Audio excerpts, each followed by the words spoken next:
Bueno, buenas tardes a todos y todas. Eh, Habría dos modos de hacer esto que quiero contarles. Una, hacerles un esquema narrativo de cómo funciona la maestría. La otra, seguramente cada uno de ustedes tiene algunas preguntas, algunas cuestiones que se ha ido tramando en el interés por este espacio. Podríamos también comenzar por las preguntas de ustedes y el interés de ustedes por este espacio y a partir del cual, de alguna manera, lo que vaya a narrarles tenga algún sentido. Boris, Viviana, Flavio, Diego, Marta, ustedes dirán si prefieren un marco general inicial o si tienen deseo de plantear alguna cuestión con el interés por el espacio de parte de ustedes. Yo atento en escucharlos. Si ustedes quieren hacerme algunas preguntas previas sobre las cuales yo haga un despliegue posterior o hago un enmarque inicial y a partir de esto hacemos las preguntas. Lo que ustedes decían, yo estoy atento a ello.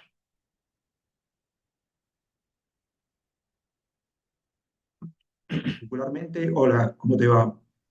¿Cómo andás? Tengo el nombre de mi hijo, Boris. Mi nombre es Marcelo. Marcelo. Bueno, no, particularmente me interesaba que desplegaras un poco cómo es, bueno, esta posible narrativa acerca de cómo se transitaría la Bueno, maestría, pero bueno, estoy atento a lo que a lo mejor prefiera. bueno, entonces, si eso te parece, Marcelo, Viviana, Diego, Flavio, eh, Marta, la narrativa estaría sostenida en esto. La maestría a estas alturas del partido es un proyecto institucional que está vinculado a dos áreas de la Universidad Nacional de Avellaneda. Por una parte, tiene un pie en el Departamento de Cultura, Arte y Comunicación, que cuando la maestría nació se llamaba Humanidades y Artes. Y por otra parte, tiene un pie en la Escuela de Posgrado, que es parte integrante de la Secretaría de Investigación. Para ubicarlos, la maestría en una universidad como la nuestra pertenece a un espacio departamental. La nuestra es una universidad organizada por departamentos. Esos departamentos tienen una estructura con un decano, una vicedecana, consejos departamentales y una estructura que va desde carreras de grado, vínculos con la extensión, carreras de posgrados y centros de investigación.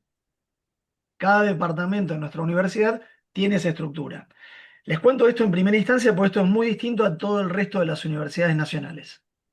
Hay muy pocas universidades organizadas por departamento. En general, las universidades tienen otro tipo de trama de organización. La trama de la Universidad Nacional de Avellaneda, que es una trama departamental, implica que los posgrados y los institutos o centros de investigación tengan un pie en dos áreas: el departamento al que pertenecen y la Secretaría de Investigación y la Escuela de Posgrado en la que están inscritas. Esa es la primera cuestión formal que quiero decirles. ¿Qué implicancia tiene esto en relación al funcionamiento? Bueno, varias. La primera y más importante es que la maestría está funcionando en este año, que es el año 15 de vida de la Universidad Nacional de Avellaneda, es decir, estamos en el cumpleaños número 15. Está funcionando desde el comienzo de la universidad. Nosotros comenzamos, a pedido del rector, a darle vida a la estructura de posgrado de la universidad al unísono en el que nacieron las carreras de grado.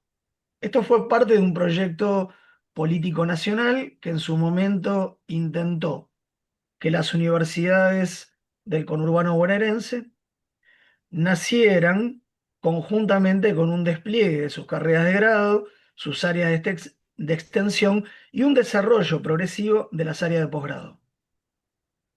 Ahí les estoy contando una pequeña historia. En 15 años de historia comenzamos la maestría al mismo tiempo que el nacimiento de la universidad.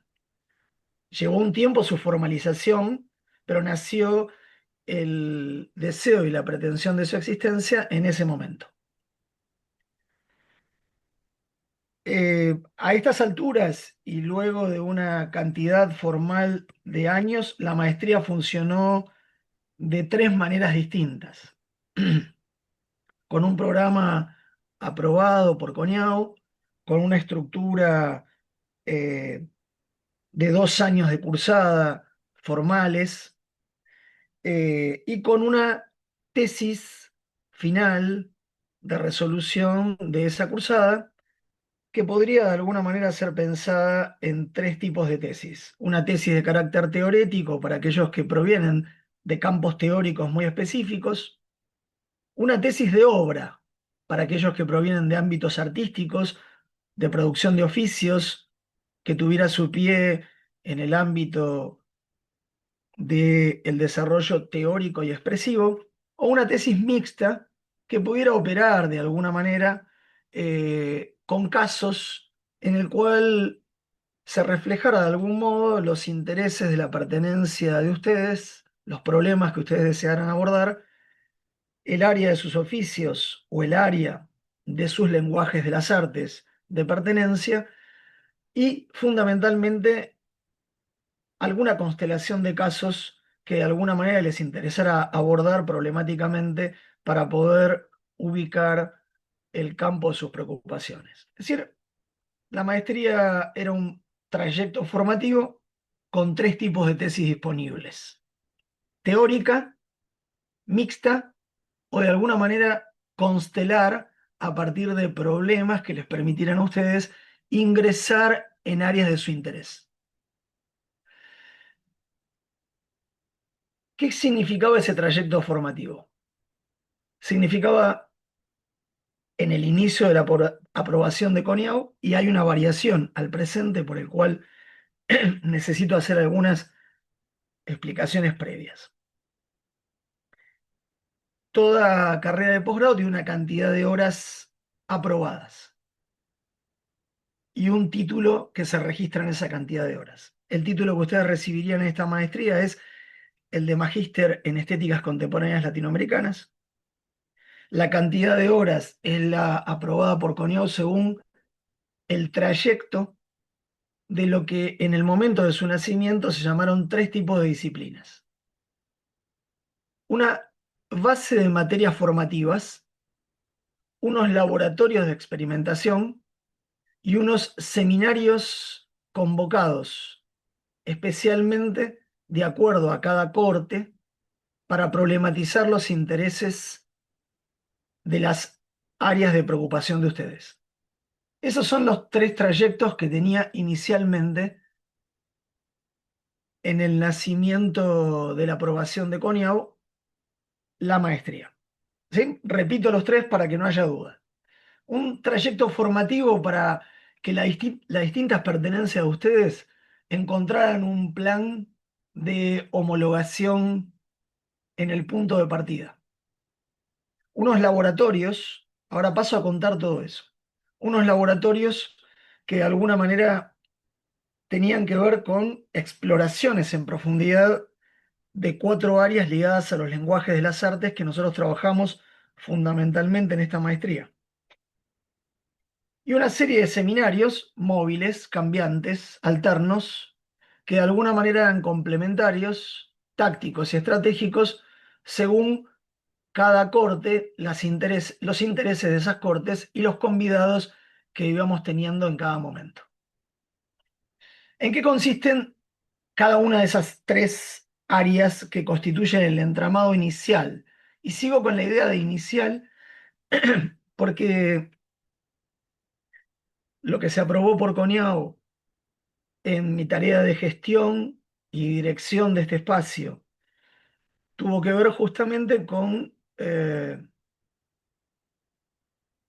que esas tres áreas constituyeran, disculpen que estoy con un poco de flema, que estas tres áreas constituyeran eh, un entramado formativo, experimental y de preguntas a los procesos de ustedes. Esta maestría tiene una estructura en el ámbito académico que privilegia la investigación experimental. Esta me parece que es una palabra clave. Privilegiar una investigación experimental quiere decir que nosotros valoramos mucho el proceso de proveniencia de cada uno de ustedes, los campos de experimentación en el que ustedes se mueven, y la maestría entonces podría producir dos tipos, no me gusta esta palabra, profesionales, porque de alguna manera es una palabra muy discutible, pero dos tipos de graduados. Aquellos que pudieran estar interesados en implicarse académicamente en el campo de la investigación o en proseguir otros estudios de posgrado o complementar sus tesis con el ámbito, por ejemplo, de la docencia o de la investigación propiamente dicha, autónoma de la docencia, o aquellos que de alguna manera despliegan esta maestría en relación a problemas que tienen que ver con sus implicancias de desarrollo de los procesos de obra o de los procesos de intereses en el dominio de los lenguajes de las artes o de los procesos de transformación en el campo del ámbito de inserciones culturales en el espacio tanto del mundo estatal como en el mundo privado en el que ustedes se muevan.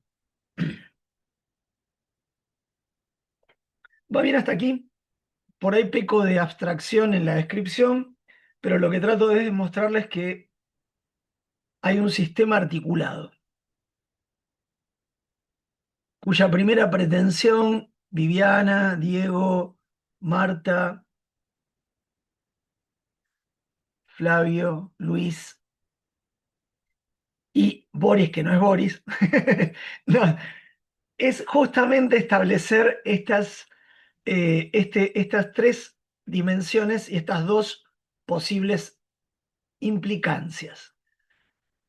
Las implicancias son siempre de dos preguntas centrales. ¿A qué me sirve un espacio, para qué me sirve un espacio formativo en términos laborales?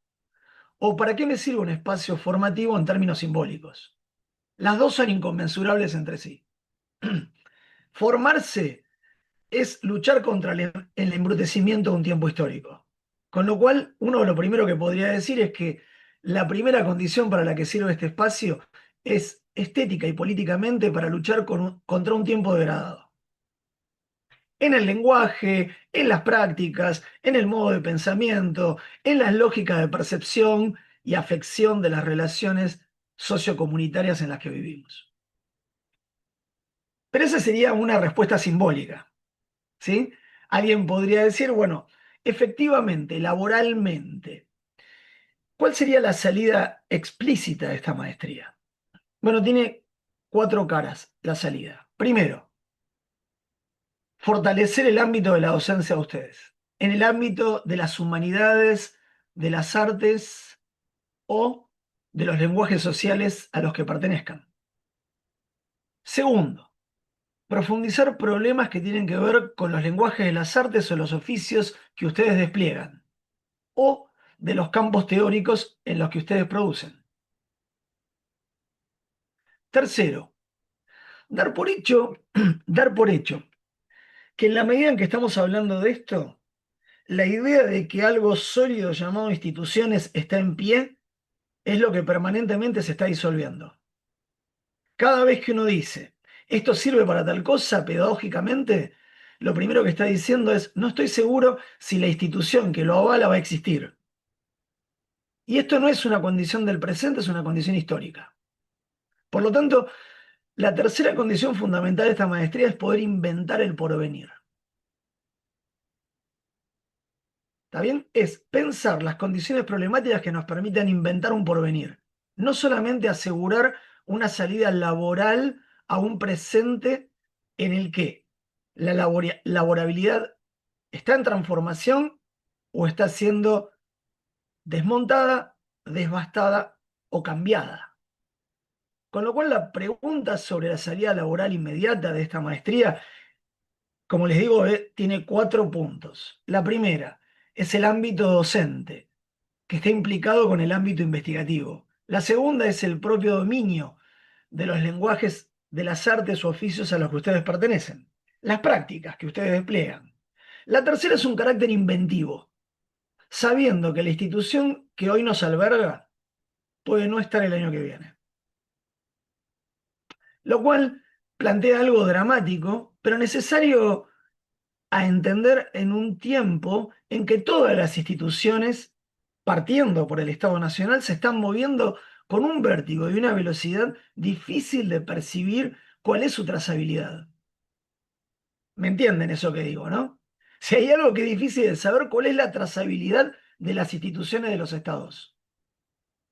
Por lo tanto, eso que pensábamos sólido, potente, fijo, extraordinariamente contenedor en las llamadas sociedades de las disciplinas, hoy nos encontramos profundamente en un estado de movilidad o de arena movediza. Por lo tanto, el espacio simbólico fundamental de relaciones con los saberes, los dolores, las preguntas, las angustias y los procesos de transformación histórico-sociales que vivimos son centrales a esta tercera salida de la maestría: inventar el porvenir. No lo puedo describir mejor que de esa manera. Saber que cuando uno se está formando para algo que no existe. No para algo que existe, sino para algo que inexiste en el mismo momento en que lo está haciendo. Seguramente ustedes no esperarían que alguien presentara algo con bombos y platillos diciendo esto: algo está cambiando a la velocidad vertiginosa para desaparecer en el momento mismo en el que uno está diciendo, bueno, en instituciones tradicionales esto era una etapa de la formación que de alguna manera era el abrigo necesario para lo que alguien me preguntó en una reunión como esta hace unos años atrás: un proyecto venidero de anclaje instituido. Y la pregunta es, ¿y si las instituciones se desarman, no es más importante pensar lo instituyente? ¿En qué medida un espacio puede servir al mismo tiempo para inventar el porvenir? Bien, la cuarta cuestión que está dentro de esto tiene que ver que una democracia activa, vital, enriquecida, tiene que poder entramar tanto los problemas que hacen a las tradiciones de los oficios y prácticas sensibles con los problemas políticos del tiempo que le toca vivir. Si esos entramados estético-políticos no están dados, si las preguntas sobre el fondo de un régimen sensible, llamado estéticas de la existencia, estéticas de la vida, estéticas de las relaciones, estéticas de las producciones, no están implicados con un problema de una pregunta política de un tiempo histórico, entonces no hay cómo producir eso que los mercados globales llaman trazabilidad de un bono, trazabilidad de una mercancía o trazabilidad de una palabra, de un significante o de un conocimiento o de un saber.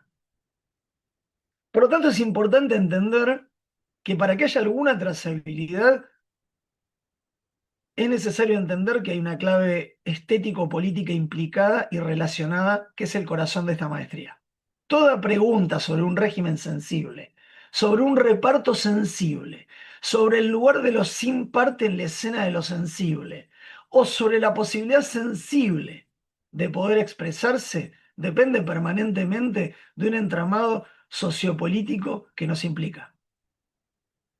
Si bien la estética y la política son dos cosas distintas en su constitución y definición, están implicadas en alguna zona de enlace, porque las preguntas de una afectan a las prácticas sensibles de la otra, y porque los modelos sensibles de una afectan a los modos de las prácticas del poder de la otra. ¿Va bien hasta aquí? Es decir, les planteo 4 salidas laborales. La primera, en marcos institucionales de anclaje, de producción en la docencia o investigación. La segunda, de manera pública o privada en el ámbito de vuestras preocupaciones en la producción expresiva laboral en la que ustedes se muevan en los lenguajes de las artes. La tercera, en un campo inventivo simbólico. Pensar en un momento de inestabilidad cómo prepararse para inventar un porvenir. Ese puede ser un gran tema de una tesis. ¿Sí? Y al mismo tiempo planteo que inventar un porvenir es inseparable de un cuarto problema. No hay pregunta por una estética que no sea una pregunta implicada en un dominio territorial, político, situado en el cual nos movemos. Entonces, una vez dicho eso, paso a contarles las 3 áreas que componen este espacio. Ustedes me van diciendo si esto es claro lo que voy contando. Obviamente todo esto da para millones de finezas y discusiones, ¿no? Que me disculparán ser breve y lo más preciso que puedo. Pero no quiero, Flavio, Marta, Diego, Viviana, no quiero de ninguna manera decirles que lo que existe seguirá existiendo. Porque esto sería de alguna manera la presunción de que no hay un movimiento de fondo, volcánico, vertiginoso sobre lo sedimentado en los últimos, llamemos 20 años de vida, que está viviendo un subsuelo de irrupciones muy novedosas, por lo menos en los territorios de comprensión conceptuales, teóricos, discursivos. Y en ese sentido, en los campos del saber y del poder en el que nos desplazamos. Por lo tanto, la promesa de lo que haríamos es la promesa de lo volcánico del territorio en el que estamos parados. ¿Está bien? Es decir, eso no puedo dejar de decírselos. Sobre todo porque soy un intelectual en la Argentina, no soy solamente un trabajador de la universidad. Es decir, soy alguien que está comprometido con llevar adelante una transformación social y política en nuestro suelo, y en ese sentido me parece imprescindible no decirles las virtudes sin mostrarles este campo de transformación en el que estamos instalados. Cuando nosotros nacimos en este espacio académico de formación sensible, expresiva, habían, habían sido previstas 3 áreas y una base metodológica de trabajo muy importante. Voy a las 3 áreas. ¿Para qué servían las materias de formación que en general todas estaban ligadas a las estéticas contemporáneas, a las estéticas y políticas en su historia latinoamericana, a las estéticas y los problemas políticos sociales que implicaban trayectorias y territorios para poder preguntarse sobre el presente? ¿Qué eran esas materias formativas? Eran un núcleo para poner en común las trayectorias que ustedes hubieran construido hasta el momento de ingresar a este espacio de conversación. Voy a utilizar la palabra de Horacio González, una palabra que le hace falta a nuestro tiempo gritón, la conversación. En este tiempo lo que escuchamos son gritos e imperativos, pero hay bajo nivel de conversación. La conversación es fundamental. ¿Para qué uno se formaría en algo? Para conversar. Y conversar es ni más ni menos que poner en una escena simbólica el testimonio vital de la experiencia de un otro, de unos otros, que pueden haber tenido palabra o no haberla tenido. Y cuando digo esto es fundamental a nuestra puesta en común inicial de esta maestría. Nosotros nos propusimos darle palabra a los otros encubiertos. Esta es una definición política. ¿Quiénes son los otros encubiertos? Aquellos a los que le fue negada en los procesos de modernización su palabra, su testimonio, su corporeidad, su régimen expresivo. A lo largo de procesos muy complejos históricos, esos otros encubiertos, en algunos movimientos histórico-políticos, logran ser la parte de los sin parte que toman la escena sensible. Y cuando aparecen sus palabras en escena, cambian los desórdenes sensibles de nuestro mundo perceptivo. O se desordena nuestro mundo perceptivo y aparecen nuevas preguntas, nuevas performances, nuevas declaraciones, nuevos modos de abordar problemas que antes no teníamos. Entonces, la primera base o fase de la maestría es generar ese espacio conversacional en común entre sus trayectorias y una serie de materias, encuentros, disciplinas. Ninguna de esas palabras me gustan.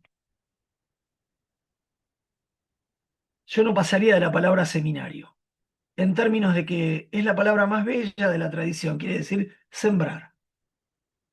Sembrar una conversación en común, poniendo en juego elementos comunes para poder interrogar al tiempo que nos pone en cuestión. El segundo bloque de este área de la maestría eran los laboratorios. Nacieron fundamentalmente con una disputa cuando así fueron creados, cuando así los concebí. Nacieron como una disputa, no los concebí solo, los concebí con un conjunto de personas, trabajé con un conjunto de personas en esto, algunos ya fallecidos como Horacio González. Eh, pero la pregunta fundamental era, ¿qué disputa tienen las carreras de las humanidades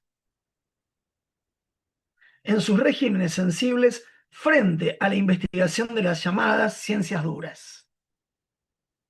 Las que siempre se abogan tener laboratorios. Bueno, yo he sido profesor de físicos, he sido profesor del Balseiro, por ejemplo. Y los físicos que me escuchaban, cuando me escuchaban, me preguntaban sobre teorías del tiempo en términos filosóficos, utilizando como ejemplos problemas cinematográficos. A ver si puedo explicarles esto de una manera sencilla.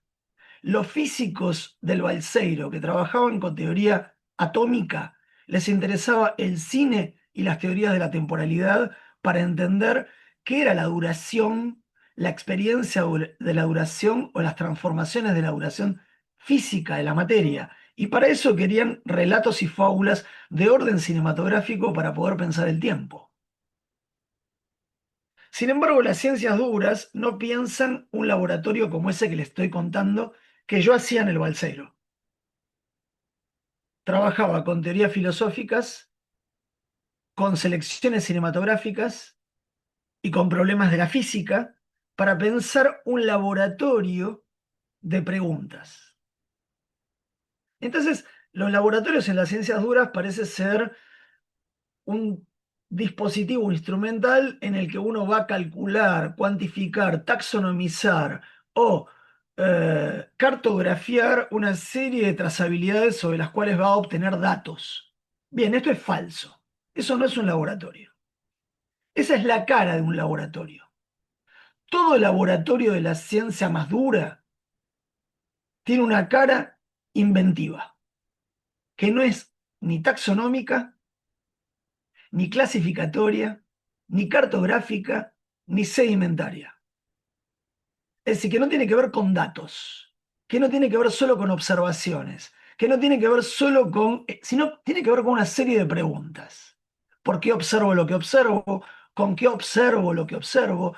¿Qué dispositivo de observación supone qué reglas de poder o de saber y cómo implica lo observado? Todas esas preguntas son parte de un laboratorio. Cuando creamos los laboratorios de esta maestría, les pusimos 4 nombres.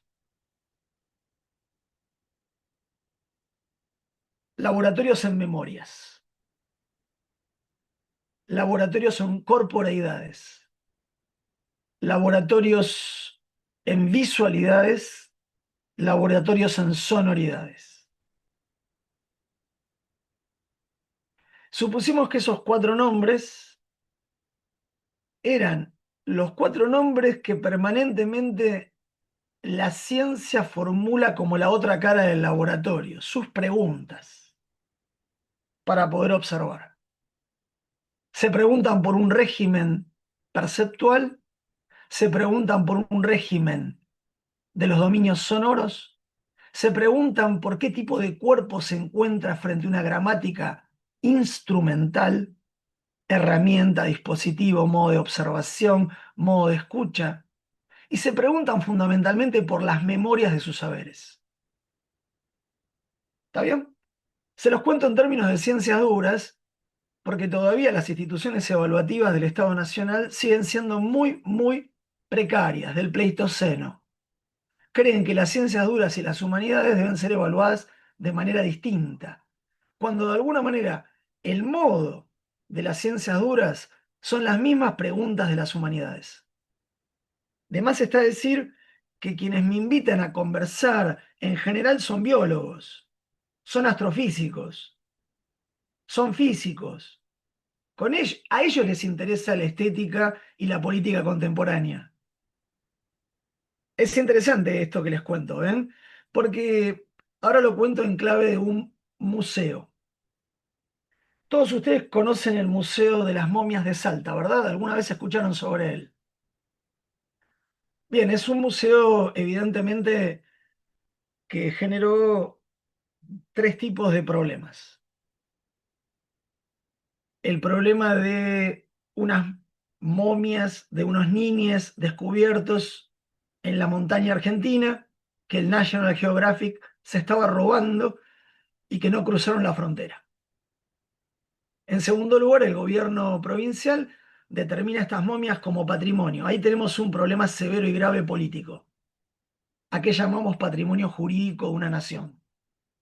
Sobre todo cuando lo que hay en juego en esas momias son ancestros, culturas, tradiciones, saberes, que no consideran esto un patrimonio jurídico, sino que lo consideran parte de su comunidad viva.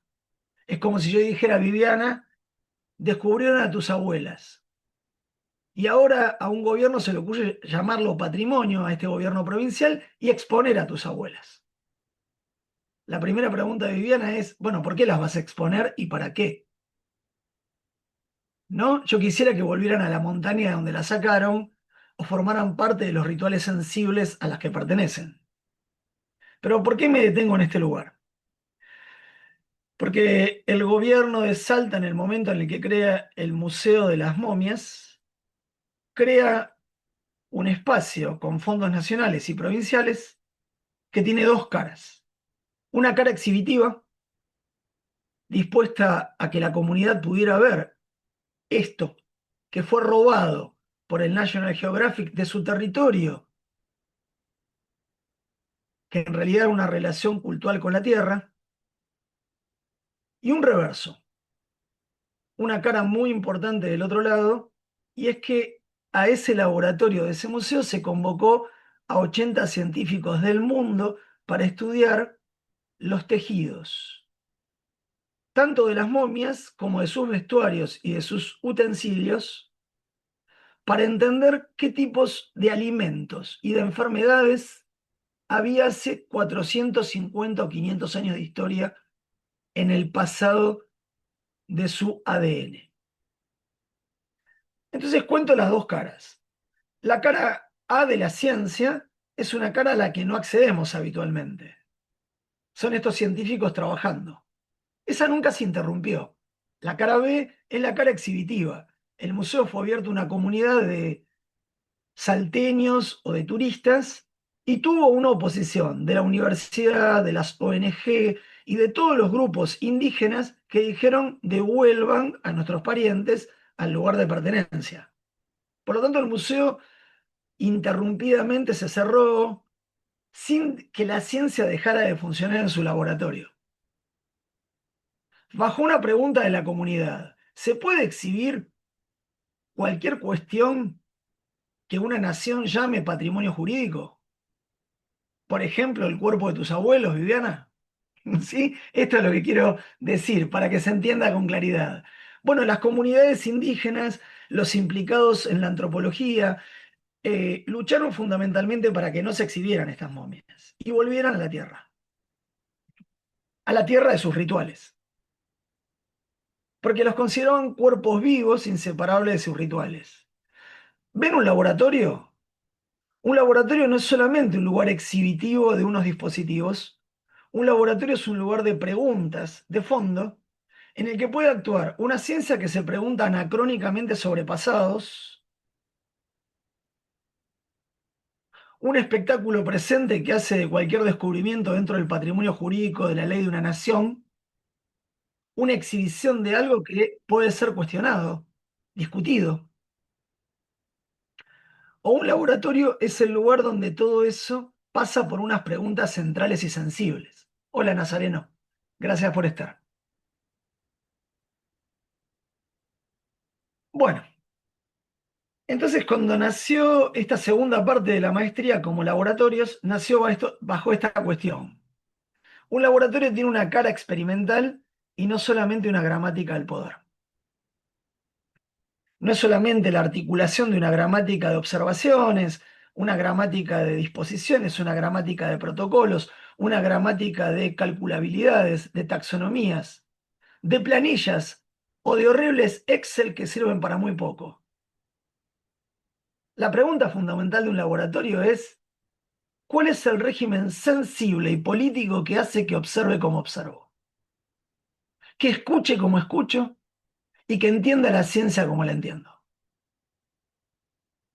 ¿Va bien? Entonces nos planteamos en la maestría 3 laboratorios ligados a las memorias, a los cuerpos, a las visibilidades y a las escuchas.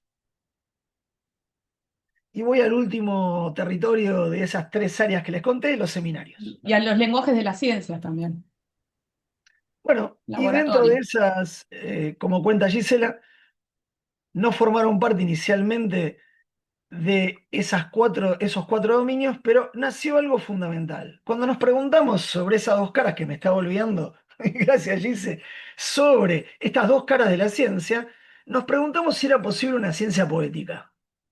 Y si la tradición de toda ciencia no era una tradición de una ciencia poética para la emancipación.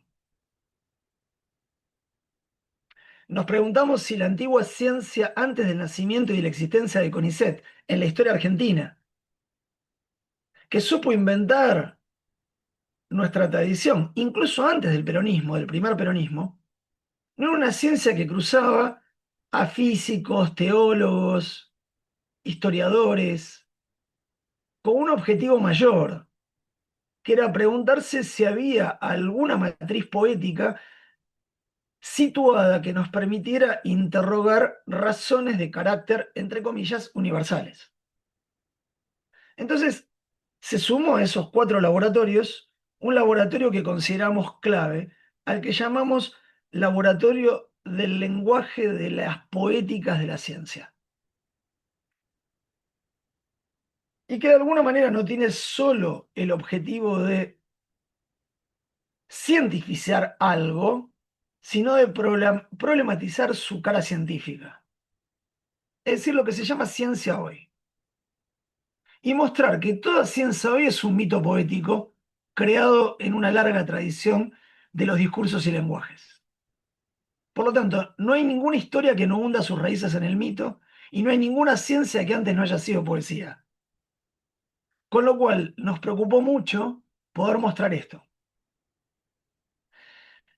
Bien, ahí llego a la última cuestión para no aburrirlos. Los seminarios abiertos en cada momento según las necesidades en su momento de cada corte.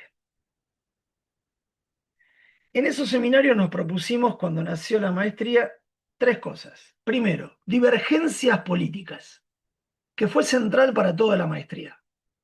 Queríamos que en este espacio de la maestría ustedes escucharan voces que provenían de las izquierdas más radicales, de los diversos peronismos, de los anarquismos activistas o de las voces liberales. Nos parecía fundamental la diversidad política de voces. Así nació la maestría y así nacieron esos seminarios en los que convocamos a intelectuales, productores de pensamiento, capaces de problematizar desde una posición, un punto de vista, un ángulo de encuadre, una percepción de mundo, una profundidad de campo, un fuera de campo de cómo observaban el mundo de la vida, los ambientes de la vida, perspectivas sobre determinados problemas necesarios para la corte que estábamos trazando. Pero nos interesaba la diversidad política. La pregunta de ustedes será, ¿por qué nos interesaba la diversidad política si Gisela puede tener su compromiso político, si yo puedo tener mi compromiso político? Porque nos parece que en un espacio de conversación, la posición de cada quien debe abrirse a la diferencia. Y para que haya conversación, la diferencia insoportable es la más importante para que se produzca algún cambio de estado. La insoportable. La que me provoca, la que me violenta a sentir o a pensar, la que me fuerza en los límites de lo que concibo o entiendo como dimensiones de mundo o de ambiente. Entonces los seminarios tenían que ver con eso, con invitaciones provocadoras a abrir una conversación sobre aquello que no fuera consensuado en una secta y por una comunidad de secta. Si hay algo que la maestría detesta, es la idea de secta. No trabajamos para formar una secta, sino libre pensadores. Pongo entre comillas la idea de libre, en tanto que es una palabra que habría que hoy, por lo pronto, discutir mucho, pero es fundamental entender que solo hay libre pensadores cuando hay matrices afectivas, perceptivas, que den lugar a un otro distinto en la conversación, creamos o no aquello que plantea. Incluso aunque nos descomponga lo que plantea. Incluso aunque nos moleste su enunciación y su decir. Incluso aunque consideremos que atenta contra nuestra propia existencia. Solo ahí hay pensamiento. Por lo tanto, no creemos que el pensamiento está asegurado por una identidad de pertenencia, ni está asegurado por un mito de origen, sino que el pensamiento solo se produce cuando algo nos fuerza a sentir o a pensar. Lo que podemos decir con claridad es que los que creen que tienen asegurado algo no pensaron todavía. Solo reprodujeron la matriz de un pensamiento que gramaticalmente estaba armado y que durante un tiempo sirvió para algo y funcionó para algo. Bueno, hasta ahí acabo de hacer dos movimientos. Describirles las tres áreas con las que nació la maestría y describirles cuatro posibilidades de lo que podría ser, para qué sirve esto. ¿No? Es decir, qué puede hacer con esto que nos está contando. Ahora cuento dos o tres muy chiquititas que están buenas. En los últimos años de existencia, la maestría tiene 16 graduados. La maestría está aprobada formalmente con 2 evaluaciones de CONEAU y con una primera evaluación de la Universidad Nacional de Córdoba. Es decir, nosotros fuimos evaluados primero por pares. ¿Por qué razón? Por pares universitarios del área de estética. ¿Por qué razón? Porque la maestría nació cuando la universidad no tenía ningún desarrollo de posgrado. Nació con el posgrado. Nosotros fundamos el posgrado de la universidad. Y en ese sentido, al fundarlo, fuimos evaluados por pares. Los primeros que nos evaluaron fue la Universidad Nacional de Córdoba, su área de estéticas. Luego pasamos por procesos de formalización que llevaron tiempo. Ahí trabajaron muchas personas de la universidad y externas de la universidad. Recibimos apoyos internacionales, latinoamericanos y nacionales para la existencia de la maestría, porque evidentemente nacía conjuntamente con el grado. Y esto es muy raro en la tradición de la historia argentina. En general, las maestrías o los posgrados nacen mucho tiempo después que el grado. Entonces hubo que tener avales y apoyos. Los tuvimos internacionales, los tuvimos nacionales, los tuvimos de otras universidades nacionales argentinas y de universidades estatales o federales latinoamericanas o nacionales latinoamericanas. Y tuvimos apoyos europeos para la existencia de este espacio. La maestría nació con el apoyo de la Embajada de Francia y nació con el aval de la Universidad Nacional de Córdoba. Recién ahí comenzó su proceso de formalización, pero ya estaba activa y funcionando. Su formalización, su carga, su desarrollo. Ya había cursos que estaban siendo dictados previamente. Luego pasó por los procesos de evaluación nacional correspondientes que les estoy contando, y en el último proceso de evaluación que recibimos, del cual participó Luznin, quien está con los auriculares escuchándonos y retransmitiendo la transmisión, la maestría terminó de consolidarse como un espacio reconocido con 3 evaluaciones externas.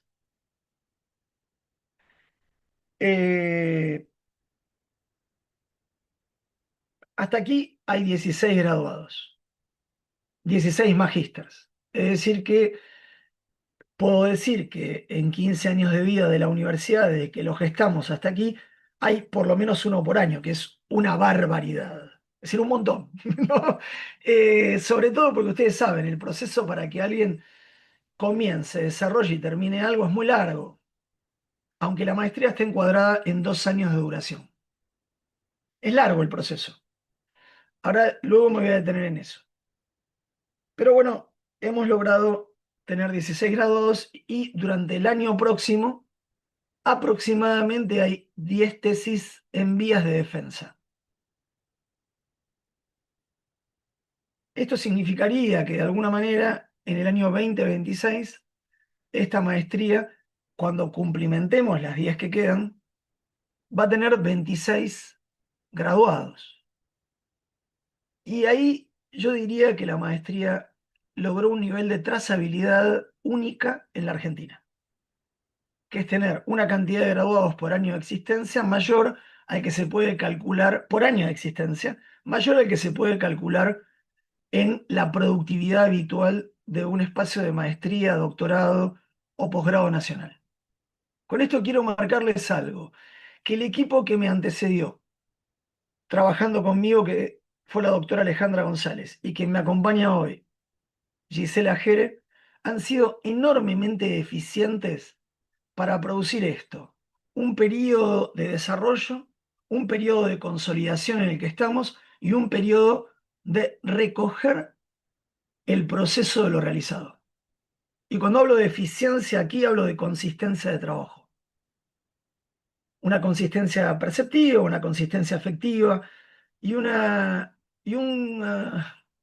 construcción de comunidad relacional con ustedes, con los que forman parte de estos espacios que hemos sostenido primeramente con la doctora Alejandra González y con Gisela Jere en el proceso de trabajo durante todos estos años. ¿Vamos bien hasta aquí? Les conté de qué estaba hecha la caja, seguramente de preguntas, de la estructura. Les conté cuántos años hay en juego, les conté salidas posibles, les conté en estos 15 años que desarrollamos. Y me queda contarles algo más que me parece importante. La maestría está vinculada directamente, como les decía, no solamente a un departamento de cultura, arte y comunicación, sino a un centro de investigaciones en estéticas y políticas contemporáneas latinoamericanas, que hace que todo graduado o todo aquel que está en proceso de trabajo en la maestría pueda integrarse en líneas investigativas del Centro de Investigaciones en Estéticas y Políticas. ¿Esto qué quiere decir? Que hay redes latinoamericanas, hay 15 líneas de investigación activas operando en ese centro y hay grupos consolidados de investigación. Con lo cual, hay muchos espacios donde quienes cursan la maestría o la terminan, si les interesa el área de investigación, pueden pasar a formar parte directamente, activamente, de ese ámbito de producción. ¿Va bien?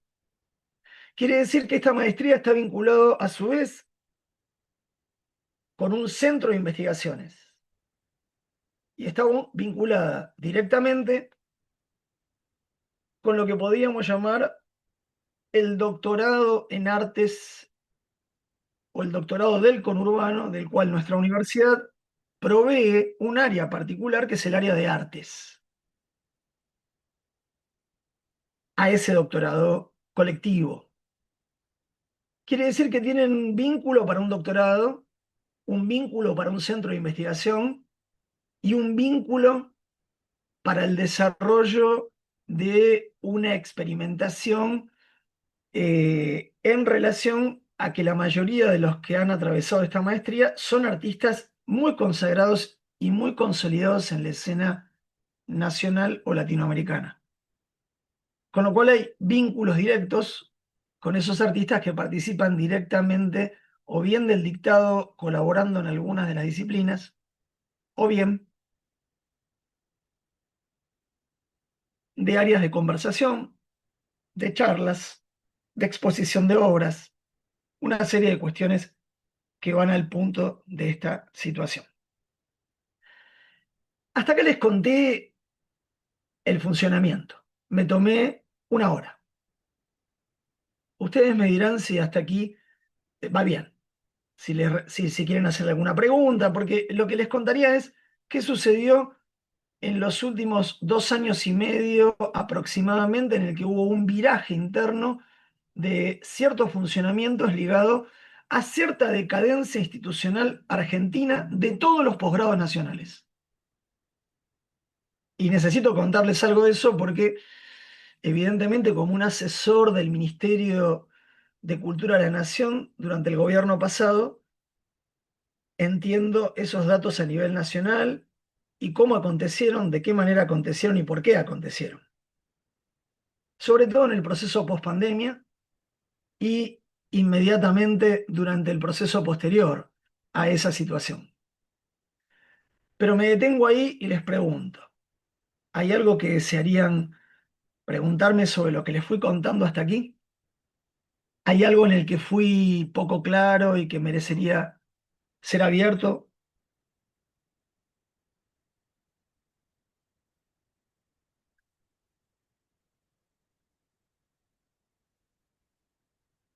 ¿Va bien para todos lo que estoy contando? ¿Seguro? No, Bueno, yo lo entonces, que quería sí, decir es que me por favor, parece, Viviana. sí, que me pareció sumamente importante el recorrido que estás haciendo, sobre todo por la imbricación de este armado, digamos, de la maestría en lo que es la política o la sociopolítica. Yo vengo del área del psicoanálisis y del arte y bueno, me muevo dentro del mundo del psicoanálisis, sobre todo, bueno, en una institución, pero en general lo que veo es que la política como siempre queda como afuera. Entonces, bueno, mi interés es justamente esa línea, ¿no? Bueno, aprovecho, Viviana, lo que decís porque hay una cosita muy interesante a tu planteo. Nosotros nos trazamos cuando nació esta maestría. Yo les dije algo, les dije una palabra que está muy devaluada en las universidades hoy y es pertenecer o no a un campo intelectual. No todo profesor pertenece a un campo intelectual por ser profesor. No todo investigador por ser investigador pertenece a un campo intelectual. El intelectual es el que tiene incidencia político-social sobre los problemas de su tiempo. Y las universidades no tienen por qué estar atravesadas de intelectuales. ¿Está bien? Lo que tienen en general es la pretensión de tener profesionales. Cuando lo logran a veces, esos profesionales cumplen con normativas formales que les sean cómodas a sus trazabilidades. Sí. Y el problema es que yo provengo de una generación donde los intelectuales eran más importantes que los profesionales. Para ponerles en juego una serie, los simuladores, los profesionales de una educación, los profesionales de educación son como los simuladores. Repiten el saber de otros sin investigar lo suficiente, mientras que los intelectuales solo ponen palabra cuando están contra el muro, cuando el significante es riesgoso para sus vidas y cuando se juegan la vida en la palabra que usan o ponen. Bien, entonces, lo que quiero decir en relación a lo que planteaba Viviana es que cuando nosotros creamos esto con una serie de intelectuales, el director de la Biblioteca Nacional, nombré, fue uno de quienes apoyó este proceso, es porque creíamos que la figura del intelectual iba a ser devaluada y degradada en una política argentina que ya estaba construyendo hace muchos años la idea de un empresario de sí. El modelo del empresario de sí es el que hoy se impuso en todo modelo institucional. Hoy tenemos docentes que son empresarios. ¿Qué quiere decir un docente empresario? Es el que repite la bibliografía de otro y nunca escribió un texto propio. Es el que jamás investigó nada personalmente, pero siente que ese régimen laboral es un régimen que de alguna manera le habilita a seleccionar algo que le parece que en ese campo es fundamental, sin darse cuenta que ese uso y usufructo de un campo de pensamiento que cree ideológicamente es también una forma que lo vuelve empresario atrapado de la propia empresa educativa. ¿Me van siguiendo? El intelectual no cree en empresas educativas. El intelectual lo que plantea es una palabra disruptiva, una palabra sedimentaria en las memorias de un sitio, una palabra que de alguna manera cuestione las condiciones críticas del pensamiento y le da un lugar fundamental a su lengua. No se le ocurre en ningún momento pensar fuera de su lengua, fuera de la tierra y fuera de la condición de sus dolores. Tres cosas hace un intelectual. Está anclado en una tierra, en la historia de sus dolores y en el problema de su lengua. Eso no es necesariamente un profesor. Eso no necesariamente es un investigador. Eso es un intelectual. Pero los intelectuales hoy han sido enormemente degradados. Degradados porque para poder constituirse como tales, quedaron atrapados en volverse en empresarios de sí mismos también. Entonces, vemos intelectuales que toman la palabra con un caché determinado. Y en realidad, los grandes intelectuales que me formaron lo hicieron por donación a su patria, o a su matria, mejor. Es decir, a la tierra, a las poblaciones sublevadas de su tierra, a la memoria de esas sublevaciones y a las condiciones fundamentales de sus lenguas. Es decir, tenían claro que en el significante no hay un uso de intercambio fetichista, sino que la palabra, la gramática o la textura de una lengua es donde se juega una vida. Por lo tanto, ninguno de los intelectuales que me formaron creyeron que el arte de gobierno era un arte de la gestión solamente, sino una gestación inventiva. Gobernar es inventar. No es gestionar únicamente, es inventar. En ese sentido, cuando dimos nacimiento a la maestría, abrimos algo que me parecía fundamental. ¿Cómo recuperar esta idea del intelectual emancipatorio a través de una metodología que fuera propiamente ligada a los lenguajes de las artes? Y lo que creamos fue el campo de una metodología ensayística.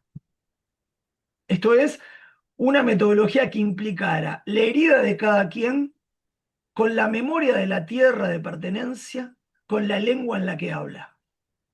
Para preguntarse, ¿con qué carácter emancipatorio puede tomar la palabra y para qué.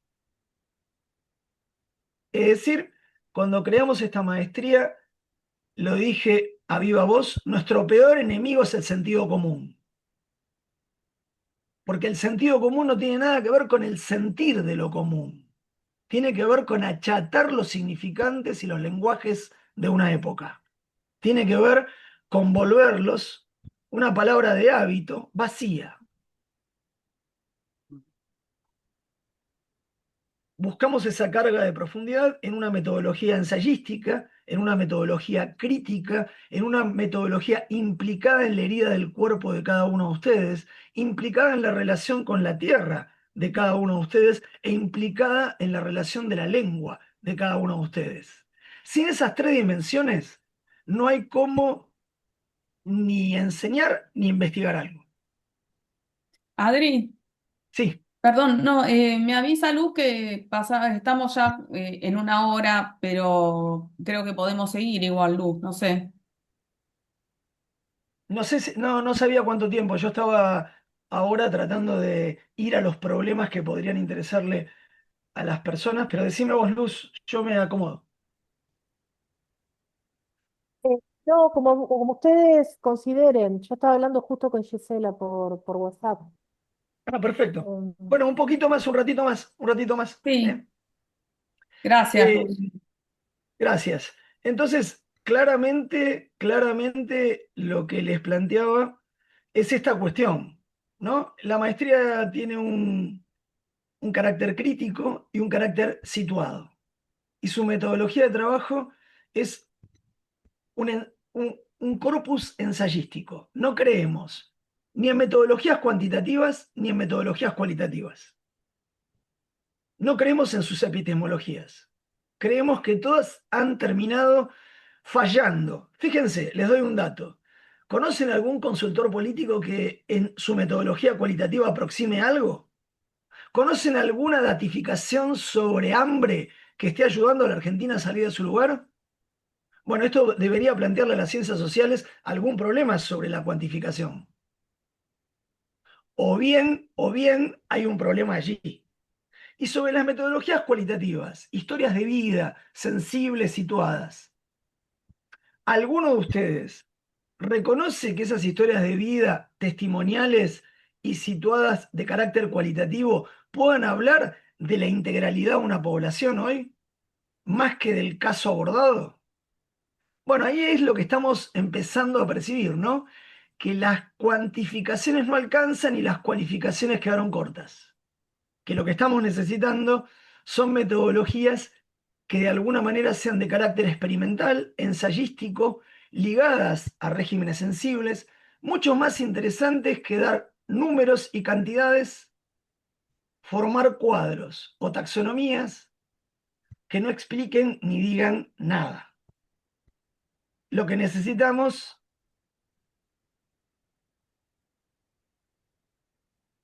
toma el micrófono, Nazareno, así no hay problema. Si podés... Bueno, hola, sí se escucha. Sí, Perdón, querido, hola. sí. ¿Cómo Disculpame, andás? disculpame la introducción. Mil disculpas, la verdad que buenísimo. Yo justo estoy en fecha de examen recibiéndome, así que entré y no sabía que iba a estar la charla, entré porque estoy muy también necesitado de todos estos deseos que vos traes, que la verdad que me parecen tremendos. Entré recién hace 20 minutos, pero bueno, me medio que estoy a las corridas. Y me parece muy Decime. piola la visión. Quería agregar algo de paso, ya que estamos, que esta cuestión del arraigo, del intelectual que está comprometido de otra manera, ¿no? No como por ahí se nos enseña, a mí me hizo pensar mucho, yo soy cuyano de alma, así que Push creo que es un ejemplo claro y siempre lo digo, es quien me lleva a estos espacios, etcétera. Yo quería preguntar algo, saliendo de ese lugar, eh, más del orden de lo administrativo, porque yo envié un mail y quería saber si la maestría, la corte, o sea, el próximo inicio de cursada, no sé si lo dijiste ya, si es a principio de marzo o si hay una posibilidad de empezar en el segundo cuatrimestre, no sé si se regula por cuatrimestres, etcétera. Esa era mi pregunta Te más cuento, importante Nazareno, te ahora, cuento porque clave. iba a entrar justo en esto, que me parece que puede ser un tema Perdón, común a todos.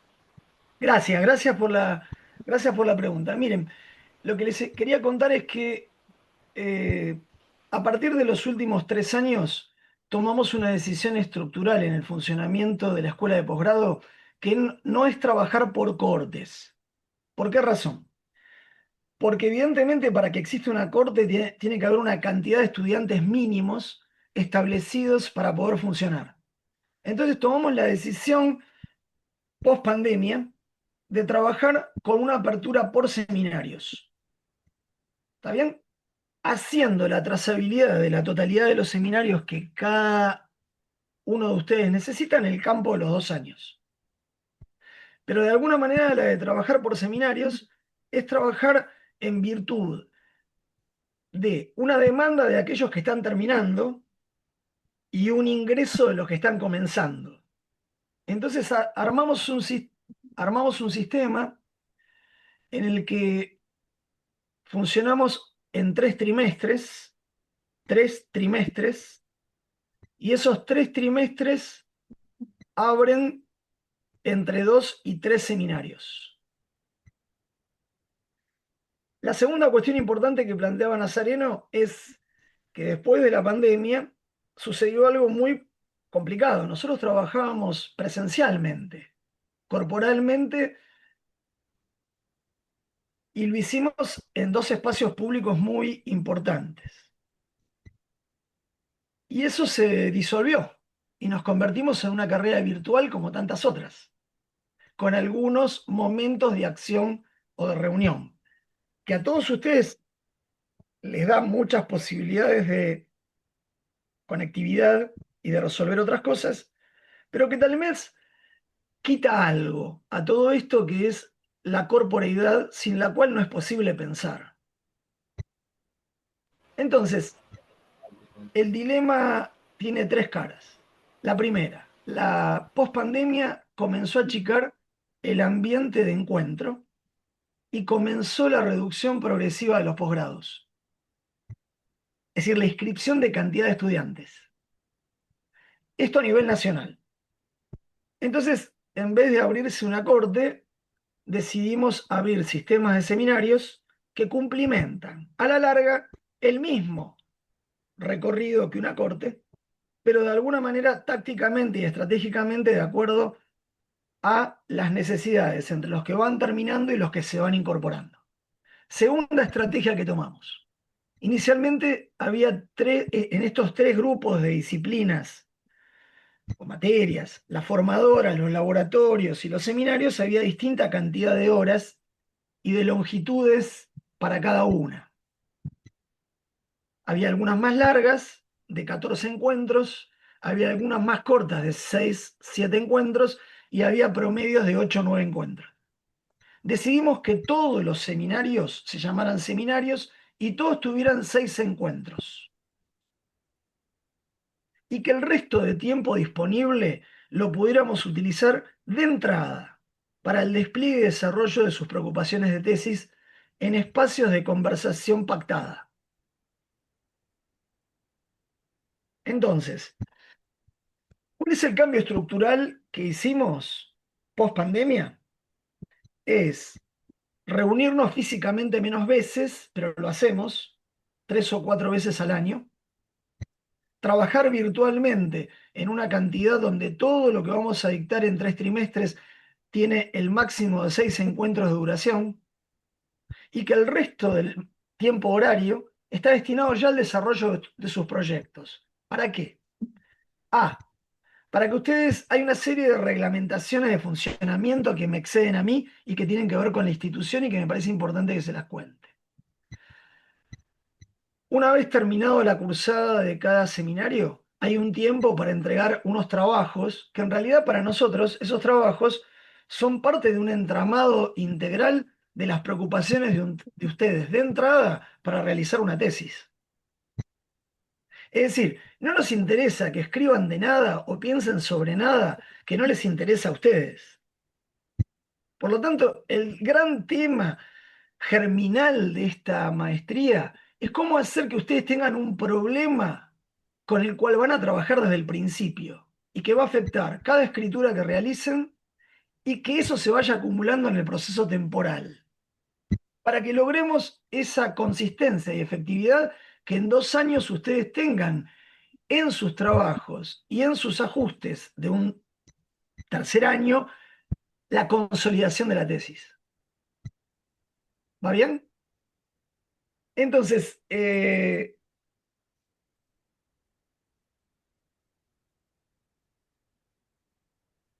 la pregunta de Nazareno es clave porque achicamos la cantidad de encuentros a encuentros de 3 horas virtuales, con algunos encuentros físicos en espacios para discutir con algún artista problemas en particular, procesos, procedimientos, y aprovechamos el resto de horas que forman parte de nuestra matriz de horas disponibles para la autoformación de ustedes y el acompañamiento de ustedes. Esa es un poquitito la lógica. Entonces, en vez de corte, se abren 3 seminarios a comienzo de marzo y comenzamos a cursar en abril. Y va de abril a diciembre aproximadamente el marco de recorrido. Y el objetivo de apoyo, voy a utilizar una palabra de Kush a propósito del homenaje que le hiciste a Nazareno. La palabra más importante de Kush es germinar, dar a germinar. A nosotros nos parece que poner en germen y germinar es equivalente a gestar algo. Y ahí está lo experimental o ensayístico. ¿Está bien? Germinar, gestar, experimentar, ensayar. Ahí está la cara ensayística. Entonces todas las materias van a tener que ver con esto, materias, seminarios, lugares conversacionales, llámenla como ustedes quieran. A mí me gusta llamarlos espacios de conversación, tienen un programa, ese programa tiene una fundamentación, una bibliografía, un conjunto de problemas a ser tratados, materiales que disponemos y quedan grabadas para que ustedes permanentemente puedan volver a poder escucharlas si tienen cuestiones laborales. Para ser más preciso, nosotros funcionamos en relación a 2 días de la semana, los días viernes a fin de la jornada de 5 a 8 de la noche y los días sábados por la mañana y sábado por la tarde, que hasta aquí habían sido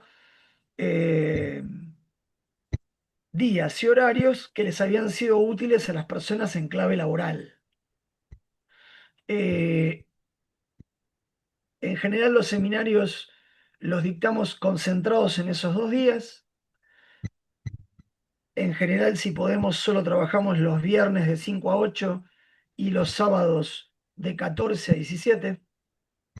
Tratamos de que la mañana no se abra. Si es posible y si se abre un tercer seminario, lo hacemos de 10 a 1. De manera tal de que ahí estaría concentrado el movimiento.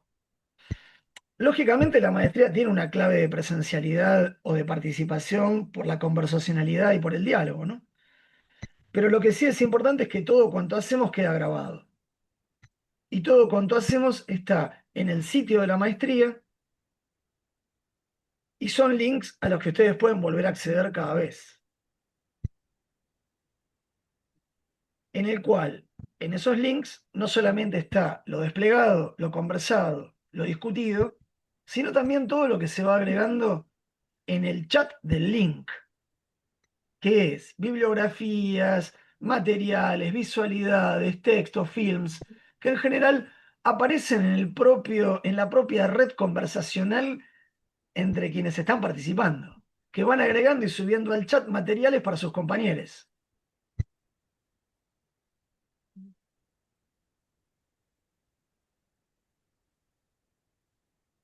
Eso es lo que les está escribiendo ahora Gise, para que quede el material de ustedes para escribirles.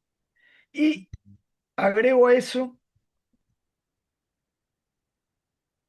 que aparte de lo grabado, ese conjunto de instancias de encuentro que nosotros tenemos particularmente en algún momento del año, 3 o 4 al año con algunos artistas, sirven para poner en común, para sociabilizar, qué llamamos procesos de formación de algo, desde su gestación hasta sus procedimientos de expresión, hasta la consolidación. Es decir, le preguntamos a un artista cuáles son sus problemas para poder hacer,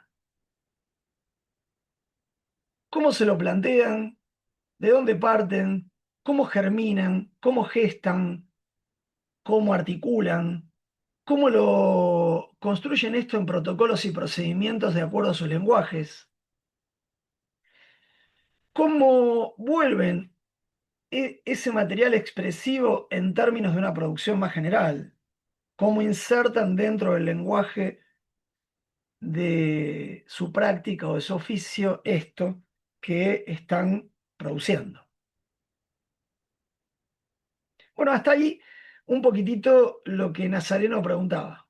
Es decir, todos son seminarios de 6 encuentros, es decir, todos totalizan 18 horas grabadas y el resto del tiempo están dedicados a diálogos con ustedes para el desarrollo de sus trabajos y de sus procesos de tesis. Lo que nos interesa, de acuerdo a la reglamentación hoy de la universidad, es que ustedes, en el marco de la cursada del seminario y los 3 meses posteriores de terminar ese seminario, tengan una producción que sea evaluada y que se incorpore a ese proceso sedimentario de sus tesis. Por lo tanto, nos implica un doble trabajo. Y debo decirlo, que es tratar de cumplir con los dictados, las lecturas, las discusiones, y que ustedes lleguen a un producido en el campo de los 3 meses posteriores al cierre de cada seminario. Que ese producido, aunque sea parte de algo más amplio, comience a mostrar un esbozo que se va acumulando en virtud de una serie de problemas que ustedes tengan en la base y que vamos a conversar previamente antes de comenzar, que es qué les interesa, qué los atraviesa a ustedes como herida en la tierra a la que pertenecen y en la lengua en la que hablan, hoy en un entramado de regímenes sensibles y de gramáticas políticas. ¿Qué les interesa en ese mundo a ustedes? ¿Dónde están heridos? ¿Dónde se preguntan por el otro encubierto? ¿En qué medida están en debate con la cultura en la que vivimos? ¿Hasta dónde están problematizados a las cuestiones que hay en torno a esto? Eso lo vamos a conversar previo al comienzo para empezar a delinear eso que llamamos tener un problema. ¿Está bien? El arte de la formación en una maestría o en un doctorado es tener un problema. Y el problema no lo puede inventar alguien externo a ustedes. El problema es el arte de plantar algo desde ustedes. Y ahí digo, y sumo triplemente, desde vuestra herida, vuestra tierra, vuestra lengua. No puede venir externo a esto. Pero puede ser algo que entrame a la gramática socio-psíquico-política de un tiempo, a sus condiciones conscientes o inconscientes de producción de valor, y también a aquella posición que ustedes tienen respecto a ello, a su condición crítica, discursiva, problemática. Es así como más o menos trabajamos. Es así como más o menos funcionamos. Espero, Nazareno, haber podido contestar con eso esas 3 cosas técnicas. 3 trimestres, 3 aperturas en lo posible de espacios conversacionales por trimestre, es decir, 9 en el año, con 9 trabajos entonces en el año, cada 3 meses terminado cada seminario es un trabajo, es decir, son 3 trabajos por trimestre que van entramando ese campo de problemas. y que van a generar en ustedes eso que llamamos el campo de vuestra tesis, el campo de vuestro abordaje. Sí, Sí, sí, me quedó claro. Te hago dos consultitas nomás. dale. El tema primero, que recupero el primer tema que dijiste de la corporeidad, yo la verdad que como había visto que era híbrido y esa parte me interesaba mucho, híbrido en totalidad, si se quiere, ¿hay alguna posibilidad de que se llegue a revertir y haya más encuentro? No sé si existe algo así deseoso futuro. Y la otra consulta es mi particular caso. Yo te preguntaba, por ahí no quedó muy claro, si yo podría empezar, por ejemplo, en el segundo trimestre sería. ¿Me Me explico? olvidé de Más o menos a contestarte mitad eso. de año. Ah, Empiezo por ahí. Ustedes bien. pueden empezar con este modelo cuando ustedes quieren. Ah, Pueden perfecto. entrar Eso está bueno. cuando Porque ustedes se quieren cursa por porque seminarios, no va a haber corte, ¿no? Ya no Claro, trabajamos más con corte. todos los seminarios perfecto. ustedes pueden ingresar en cada uno y se van acumulando. Y la acumulación del sistema de seminarios de conjunto es la totalidad de lo cursado. Por lo tanto, podés empezar en el primero, en el segundo, en el tercer trimestre. Siempre está abierto todo el año para inscribirse. Ustedes pueden formalizar la inscripción en el comienzo del año y materializar el comienzo de su participación activa en el segundo trimestre. Pueden comenzar a formar Bien. parte de algo y decir, bueno, voy a trabajar a partir del segundo trimestre porque puedo comenzar desde allí. Que Es el sería tema en uno, junio aproximadamente. aproximadamente. Segundo trimestre, sí, depende si arrancamos, en qué parte de abril arrancamos, pero por lo general sí, en junio, empieza en junio. Perfecto. Segunda cuestión que me preguntás, que no me parece menor, sobre el deseo. El deseo de juntarnos, sí, es muy importante. Lo que hay que pensar es dónde estamos parados hoy en la institución universitaria nacional. Es decir, las universidades, su personal no docente, hoy es el peor pago de la Argentina. Con lo cual quiero decir, es muy difícil que haya personal no docente un día sábado para abrir una sede. Con lo cual nosotros, que tendríamos gran posibilidad de juntarnos los días sábados, no tenemos personal no docente para disponer de los espacios. Esta es una primera cuestión que nos implica que tenemos que ir a otros lugares, ¿sí? Es decir, no trabajamos en el área de la universidad por esta dificultad hoy, práctica política institucional. El personal no docente tiene salarios muy, muy bajos y la universidad no puede pagar horas extras para abrir espacios alternativos fuera de la carga horaria semanal, lo cual hace muy difícil los funcionamientos. Segunda cuestión que no quiero dejar de plantear. Los espacios que estamos buscando son espacios artísticos para encontrarnos por lo menos 3 o 4 veces en el año. Y si vos nos preguntás si es parte de nuestro deseo, muchos de los que formamos parte de los seminarios, la pregunta permanente es si la mitad del seminario no lo podemos hacer presencial en algún espacio. El tema es que todos los espacios son rentados, son pagos. La universidad no está en condiciones de alquilar nada hoy. Y los gremios que nos ayudaron durante mucho tiempo no tienen disponibilidad tampoco para ofertarnos gratuitamente sus espacios. Los gremios argentinos, que nos ayudaron, nos dieron sus espacios. Por ejemplo, he conversado con la CTA para pedir alguno de sus salones y el problema es que los días sábados la central obrera tiene el mismo problema que un espacio universitario. No tiene personal al que pueda pagar. ¿Se entiende, no? Entonces, una de las dificultades que tenemos hoy es que tenemos que autogestionar inteligentemente ese deseo. Deseamos juntarnos. Y la pregunta es cómo lo hacemos. Pero el deseo está, que te quiero contestar eso, Nazareno, para seguir con una hibridez que tenga virtualidad y encuentro material. Claro, sí, total, total. Aparte, más nosotros que estamos, por ejemplo, yo soy de lo visual, vengo del área visual, soy pintor y creo que igual todo, ¿no? Todo, ya que es una maestría de estética, dice mucho en ese sentido, pero está perfecto. Me recupero algo que dijiste hoy no está esa situación Hoy, dada por ahí. quiero, Así que eso, me vieron quedo con que eso. vos no me escuchaste al principio una cosita que dije, es esto, cuando dije, bueno, ¿cuáles son las posibilidades de esto? Bueno, hay una que es la inestabilidad institucional general y por lo tanto inventar.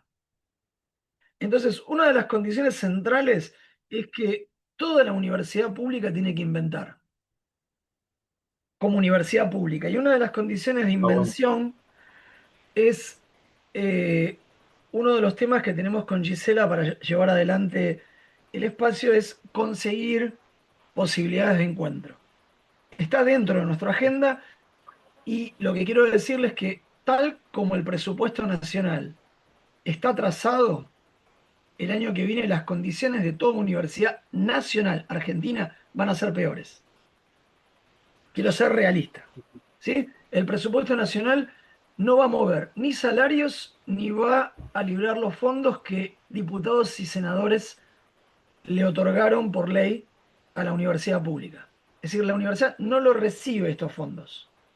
Si le está Upa. otorgado por ley, más no lo recibe. Entonces, calculen que eso supone restricciones de espacios, restricciones de lugares, restricciones de un montón de condiciones. Sobre esas Upa. restricciones hay que inventar. Argentina lo ha hecho muchas veces, hemos Upa. pasado por muchas crisis. Yo soy un hijo de la dictadura, con lo cual no puedo más que decir que viví muchas crisis en la Argentina, con lo cual no voy a dejar de que este estado actual evite que inventemos algunas posibilidades. Obvio. Será- Muy bueno. serán relativas a eso, ¿no? Para ser Bueno, sincero, muchísimas pero ahora, gracias. no, no, nada, Nazareno, gracias a vos, dejale el contacto a Gise si podés, No, no, así no, perdón. nos vamos poniendo al tanto. Gracias por estar. Listo, Estivay, muchas gracias por todo. Disculpen, me quedaría, pero estoy medio justo. Gracias, un gusto. Gracias, placer.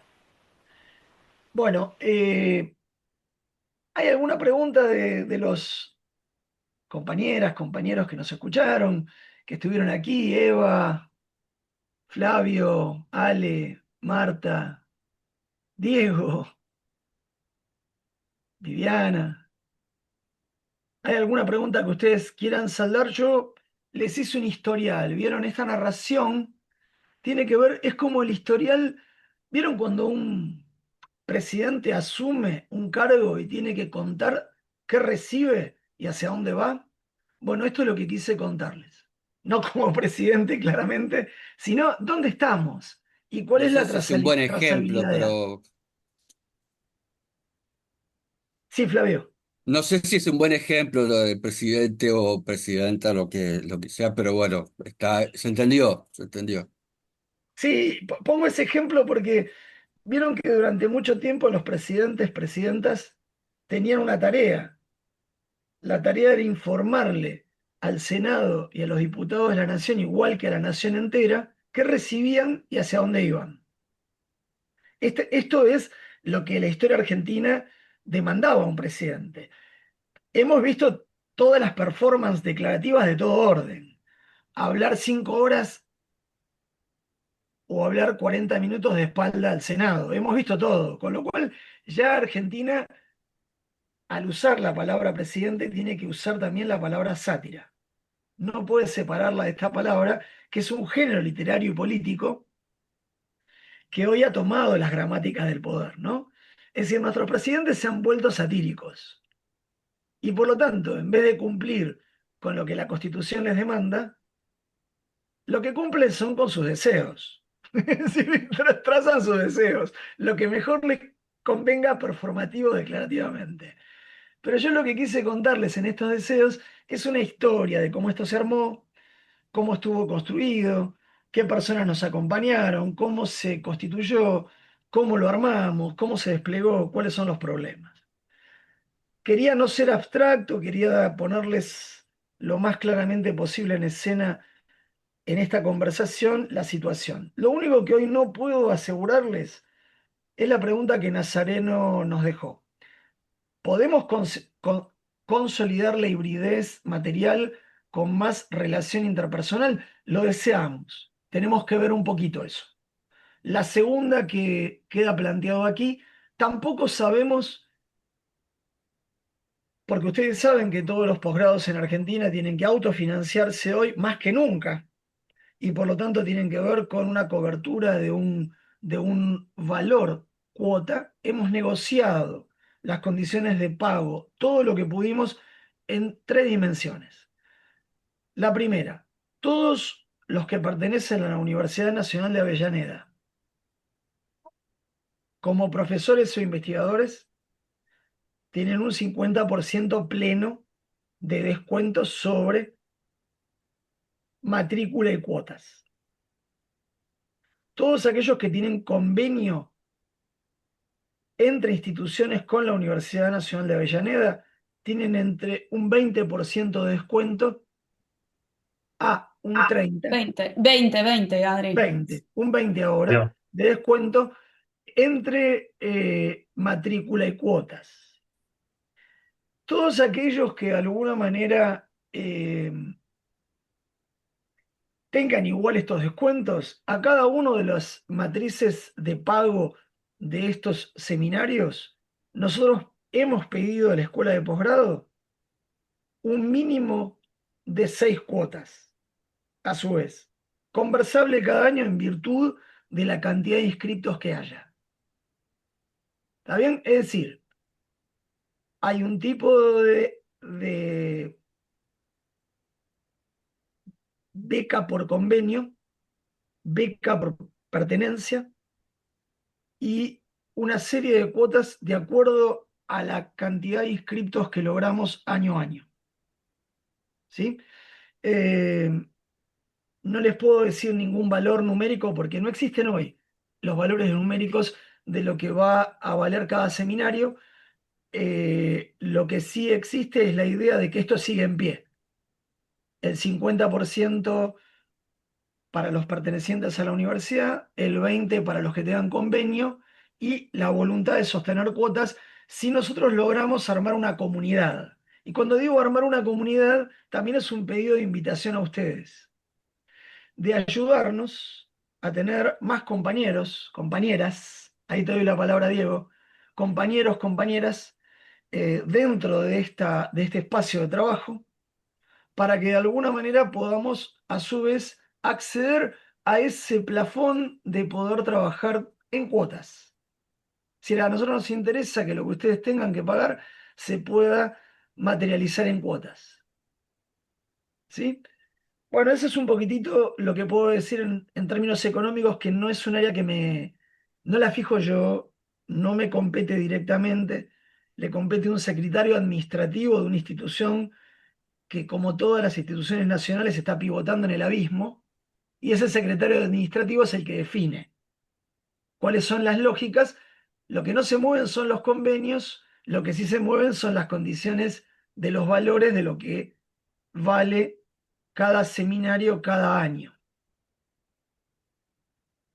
Entonces, una de las invitaciones que les hago hoy, y con esto voy terminando esta pequeña, amorosa y clara, si fue posible, presentación, es tratar de armar una comunidad. Es lo que le pedimos a los que han cursado, volver a restituir esta comunidad de amigos, amigas, afectos que quisiéramos que estuvieran en este espacio acompañándonos. Es decir, volvernos motores de nuestro propio deseo y volver deseante a otros de que formen parte de este espacio. Porque es esto algo que nos permite, a su vez, negociar también condiciones económicas de pago y situaciones de distribución hoy. Eso también forma parte del campo inventivo al que les hablaba. No solamente es importante inventar dónde nos encontramos, sino cuánto cuesta esto mensualmente para ustedes. Y en ese costo, a mí lo que me importa es crear redes más grandes para poder negociar condiciones de pagos más extendidos. ¿Está bien? Es decir, fíjense hasta dónde los docentes tenemos que imaginar. Es decir, hay que imaginar estas condiciones. Hay que imaginar que muchos tienen problemas de todo tipo para enfrentar ciertas cuestiones de pago. Pero también hay una matriz que sigue funcionando en la maestría, que son aquellos que por alguna razón no tuvieran problemas para el pago. Hay una importante posibilidad de pagar todo junto, la maestría completa en cantidad de seminarios. Y eso supone un único pago a un único valor que de alguna manera se fija negociado como único pago. Les estoy contando cómo funcionó hasta aquí. No sé cómo Para funcionará. que No, eso tenemos, pongo que me recién me voy. dijo Luz de posgrado, todavía no hay resolución No hay para los resolución. pagos, ni para números, ni nada de eso. Eso recién, supongo, después del 16, más seguramente, yo diría en febrero del año que viene, se va a saber tanto si es posible un solo pago y el pago individual de cuánto es por seminario, ¿no? Bien, ahí tienen ustedes un manejo de cómo nos manejamos en otros tiempos y cómo llegamos hasta aquí. ¿Hay alguna pregunta que les interese para abrir un poquito más? ¿Les resultó claro hasta aquí el planteo, más o menos? Sí. Yo te iba a decir, Adrián, si explicas Dale. un poco lo de diplomado, maestría, y el otro día invité a un amigo profesor de Colombia a que asistiera a las charlas, quedó muy encantado, pero él ya tiene unas maestrías, entonces a él le gustaría ir hacia el doctorado y me gustaría de pronto que me dieras información como para podérsela compartir a él, de cómo sería ir hacia el doctorado de esta maestría. Bueno, No tenemos doctorado de estética, al menos por ahora, ¿no? por ahora no, lo que hay es esto que te contaba, que es el doctorado del conurbano, se llama así, de estudios en ¿Ah? estéticas y política del conurbano, del cual nuestra universidad es la responsable del área de artes. Ese doctorado es el que estaría implicado, pero ya no depende de esta descripción que yo hice, pero sí tiene una salida doctoral a ese doctorado de la universidad. Em, Te cuento un poquitito, Diego, que tal vez les interese a los demás. Estamos gestionando, pero aún no está cerrado, la posibilidad de tener una diplomatura en artes que dure un año, destinada a artistas, con un mixto entre teóricos y artistas, que estaríamos viendo de su aprobación en febrero y su comienzo en abril, si todo va bien. Todavía no está aprobado, por eso no puedo decir demasiado, Diego, pero la idea es que es autónoma a la maestría y funcionaría otro día de la semana. Suponete el día miércoles. Y tendría otro tipo de carga horaria, otro tipo de cuestiones y está destinada especialmente a artistas que producen obra determinada. ¿Sí? Y si bien está vinculada con las humanidades en general, la diplomatura va a mezclar humanidades y artes para que el producido fundamental sea una tesis de obra. Estamos trabajando en eso. Son muy diferentes lo que estamos pensando a la maestría que tiene Jaureche, perdón, la diplomatura que tiene Jaureche o la diplomatura que tiene la UBA, en tanto que son menos formales lo que estamos pensando y más ligada al dominio de las artes. Entonces, respecto a eso, el espacio,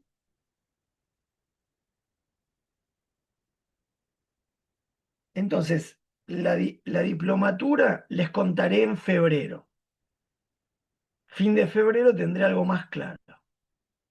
La maestría es lo que presentamos hoy. Y el doctorado está inscrito en nuestra universidad y es nuestra salida directa para quien de alguna manera ya tenga una maestría y quiera de alguna manera seguir un recorrido doctoral, podemos buscarte información, Diego, para contarte en qué consiste ese doctorado del conurbano. Es un Está hecho, doctorado, perdón, Adri, para que sí, avisarle a Diego que es un doctorado interuniversidades, ¿no? Que está compuesto por la red de universidades del conurbano, digamos, no está arraigado en la UNDAB únicamente, sino también en la Universidad Jaureche, en la Universidad de Hurlingham, la Universidad de José C. Paz, es un conglomerado de universidades, cada una responde a una área, y que la especialidad es estudios del conurbano. ¿sí? Eso, eso es lo que hay funcionando. El doctorado en Humanidades y Artes que gestioné con la Universidad de San Juan quedó interrumpido exactamente en el momento de asunción del gobierno actual. Quedó interrumpido por falta de fondos y de ensamblaje de las políticas públicas. Y en ese punto, lo que puedo decirte es que el doctorado que había creado no entró a proceso de carga y se quedó sin financiamiento. Eh, Esa sería la respuesta más clara, Diego, hasta aquí, institucional que puedo hacer. ¿Hay alguna Gracias. otra pregunta de parte de ustedes para no demorarlos más de 2 horas, que me parece un montón? Marta, Ale, Eva, Viviana. Adrián, ¿cómo estás? ¿Me Sí, escuchás? sí, perfecto. ¿Cómo estás? Discúlpame que recién, bueno, llego del laburo y me pude conectar, así que ya estoy tarde. Una consulta, porque vengo siguiendo esta maestría que me quiero anotar y postergo por temas de laburo. No hay manera de que sea virtual, ¿no? Sí, sí, Sí, sí. La estamos maestría, virtual. está, ¿En serio? está Ah, porque no declarada. era híbrida, que había que ir los sábados a cursar a Avellaneda. No, no, no. Es decir, eso es lo que conté hoy más temprano, Ah, que efectivamente espectacular. hay post pandemia un desarme progresivo de los espacios de cursada directa en los espacios físicos, con una especie de debate entre compañeros de ustedes que quieren que sea híbrida y que necesitan la presencialidad por su materialidad de trabajo, y como tu caso, Ale, que quieren que sea plenamente virtual. Hoy ambas modalidades están funcionando. Hacemos Ah, buenísimo. cuatro encuentros anuales Ok. físicos y el resto por ahora es virtual, y queda grabado toda la materialidad del régimen laboral de trabajo que hacemos. Sí, sobre todo también porque hay varios compañeros que no están en Buenos Aires, y necesitan la virtualidad, y con lo cual también, como contaba recién Adrián, no solo es el problema de que no contamos con el espacio físico los días que cursamos por problemas, obviamente, de financiamiento de la universidad que afectan a los trabajadores no docentes, sino también porque exige toda una infraestructura para poder transmitir eso por Zoom, ¿no? Esa presencialidad, hacerla virtual para quienes no están en Buenos Aires, que también, bueno, es otro problema. Así que por eso lo redujimos a tratar de tener 4 encuentros presenciales nomás. Entonces no sería ningún inconveniente, Ale, que vos pudieras participar, porque está asegurada la totalidad de la virtualidad y su registro de todos los seminarios y de todas las clases. ¿Sí? Es decir, lo que no puedas estar presencialmente, igual lo tendrás grabado. Lo que no puedas presencialmente, digo, lo que no puedas estar sincrónicamente en la conexión, quedará grabado no obstante. Buscamos que haya sincronía para que haya conversación, pero lo que no puedas estar por alguna razón quedará grabado y tendrás el material disponible. ¿Habría alguna otra pregunta que ustedes consideren importante?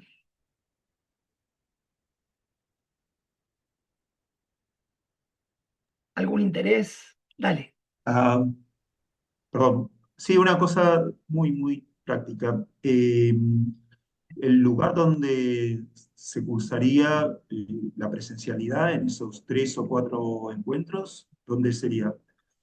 En general es un espacio autogestionado en San Telmo, Mm, es decir, está en el enclave entre el AMBA, capital y provincia.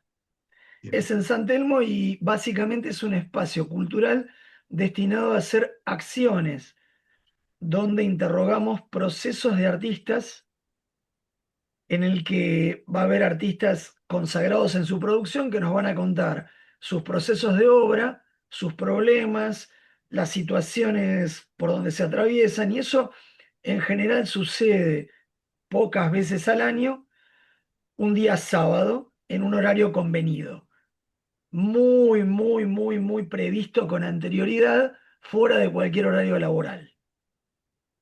¿Está bien? Es decir, que esa cuestión es algo que venimos manejando para mantener en algún momento lo que nosotros llamamos el contacto físico con ustedes. Pero lo hacemos con la tarea doble de que ustedes a su vez se lleven algo en esa experiencia, que es cómo un artista piensa, cómo siente, cómo germina, cómo crea un proceso, cómo genera procedimientos de expresión, cómo interviene en instituciones que se le desarman y tiene que inventar, en fin, todo eso es lo que nosotros usamos y al mismo tiempo lo vinculamos a una conversación pública. bien. Bueno, seguro hay alguna otra pregunta que tengan. No dejen de hacerla porque es un buen momento. Esto queda grabado como el anterior que hicimos hace unas semanitas atrás. Y esto sirve para que ustedes puedan, lo circulamos para que ustedes tengan una información lo más integralmente posible. Entonces, quien les habló hoy, no les dije esto al principio, me llamo Adrián Kanji. Ustedes me pueden googlear, no hace falta que me presente. Eh, Dirijo la maestría desde el comienzo y quien coordina conmigo este espacio, lo lleva adelante y trabaja codo a codo en relación muy directa con ustedes es Gisela Jere, la pueden googlear también. Eh, Nuestros procesos de trabajo, nosotros somos el pilar, pero pertenecemos, como les dije, a una escuela de posgrado, quien de alguna manera les va a pedir mediante la mediación de Gisela, una serie de cuestiones, documentación formal, una serie de cuestiones que tiene que ver con entrar en contacto con la escuela de posgrado a partir de fechas precisas. Es importante que entiendan que en esa zona nosotros no participamos. Si bien la maestría tiene un consejo de admisión en el que sí vemos la documentación de ustedes, y hay reconocimiento, si falta algún documento, de lo que se llama mérito equivalente. Es cierto que la formalidad institucional la mira la escuela de posgrado, con el sector académico de la universidad. El grupo que formamos parte de ese comité asesor, leemos los antecedentes y conversamos con ustedes. Pero si la universidad dice está faltando tal documentación, es un trámite institucional formal con la escuela de posgrado y el sector académico de la universidad, del cual Giselle y yo no participamos en ese sector, porque es un sector formal que lo que asegura es que todo esté en orden para que la titulación de ustedes sea regular. ¿Se entiende, no? Es un sector jurídico a su vez, que lo que asegura es que todo lo que ingresa no tenga problemas administrativos a posteriori cuando uno tiene que formalizar algo. Entonces, sí es importante que diga eso para terminar. Hay dos caras. Las caras que van a ver siempre, aparte de los profesores que forman parte del ámbito de trabajo, son las nuestras. La mía y la de Gisela y la mía, son las caras que representamos a la institución. Las caras que no van a ver son las que van a mirar sus documentos, que son caras jurídico-administrativas. ¿Sí? y van a asegurarse que esos documentos estén en condiciones por ley para que todos ustedes puedan de alguna manera llegar a destino en la titulación. Eso es importante que sepan porque de alguna manera ahí hay dos movimientos. Si bien Gisela va a mediar para que cualquier cuestión administrativa sea gentilmente resuelta a la brevedad, es importante que eso lo tengan presente. ¿Hay alguna otrita pregunta, alguna cuestión que ustedes crean que no hemos planteado, abierto, contestado o enfrentado de algún modo?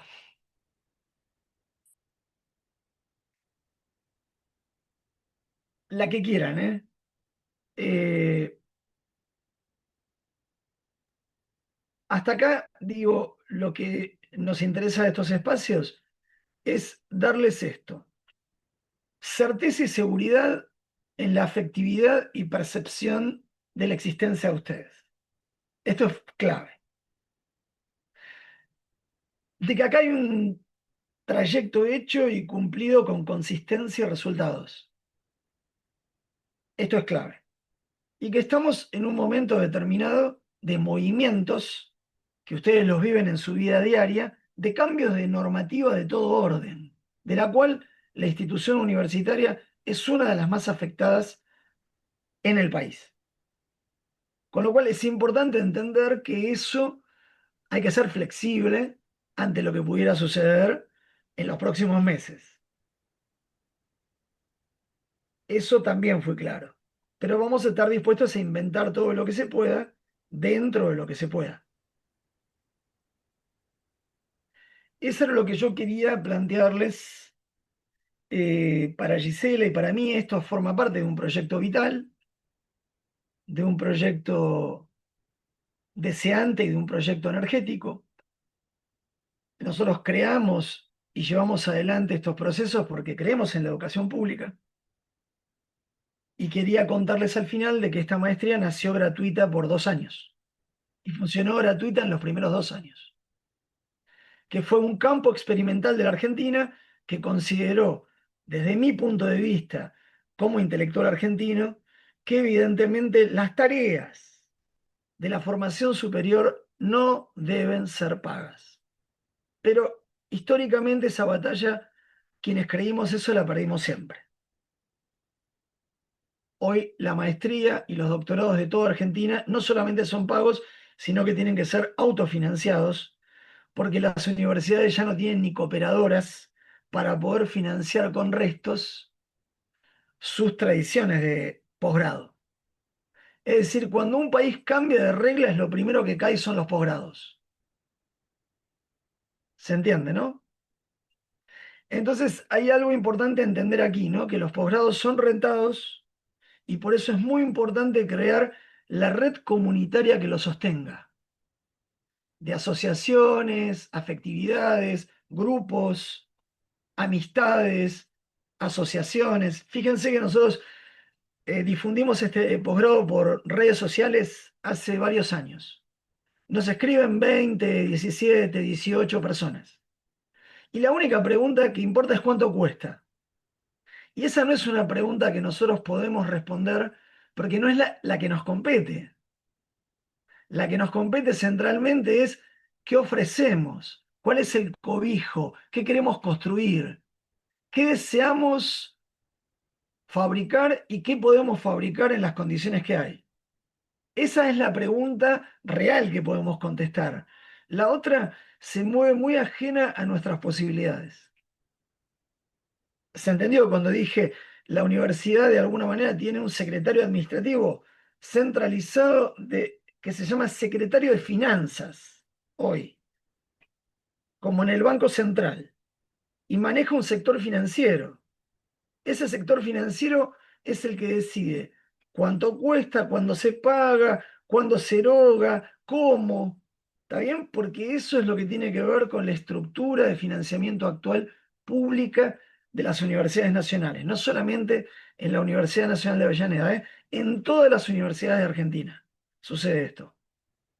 Bueno, Hasta ahí para hacerles lo más preciso, claro y contenedor posible frente a lo que podemos contestar, lo que nos interesa contestar y lo que nos excede contestar, ¿no? Es decir, lo que no podemos. Por eso Gisela dijo, después del 20 de febrero tal vez tengamos algún valor de lo que cuesten los seminarios este año próximo. Pero cuanto más seamos, ese valor es más negociable. ¿Se entiende? No del valor fijo, sino, por ejemplo, cuotas para poder abordarlos. Y eso cambia la situación de los pagos, de las cursadas, de lo que podemos conversar, etcétera, etcétera. Siempre estamos abiertos a esas conversaciones con los directivos. Ellos lo que nos fijan es cantidad de ingreso, cantidad de público interesado, y en esa red, ¿cómo podemos financiar eso a los que menos pueden? Más allá de las becas formales. Bueno, más sinceridad no puedo darles, querida Eva, Viviana, Ale, Diego. Espero haber sido claro. Puse mi mejor energía en estas 2 horas, 6 minutos, o 2 horas, 2 horas. Empezamos y 10, 2 horas, para contarles qué queríamos, qué buscábamos. Esto queda grabado, se suma a una otra grabación que ya hemos dejado de 1 hora. Es decir, que ustedes en estas 2 conversaciones que les podemos pasar en link, tienen 3 horas con todo el recorrido de problemas que supone este espacio de formación, investigación, gestación, experimentación. Así lo pensamos. Pero sobre todo, invención de un porvenir que no sabemos. Creo que eso fue claro 3 veces, ¿no? Es decir, lo que no sabemos es qué va a ser el mes de marzo para cada uno de nosotros. ¿Está bien? Y en ese sentido, todos los que estamos aquí somos flexibles. Gracias, Diego. Si está bien hasta aquí, las preguntas y respuestas, les agradecemos muchísimo que hayan estado. ¿Está bien? Gracias a todas, gracias a todos. No podemos más que agradecer que alguien tenga deseo en un momento actual como el que estamos viviendo de querer seguir inventándose un mundo simbólico personal. Para lo que fuera. Para garantizar mejor laborabilidad, para inventarse un mundo productivo o para inventarse una vida mejor vivida. Si para estas 3 cosas sirve este espacio, bienvenido. Eso es lo que queremos. Abrazo y gracias. Gracias a todos. Gracias, Gisela, gracias, Luz, que nos puso en contacto y hizo la transmisión. Gracias. Chao, chao.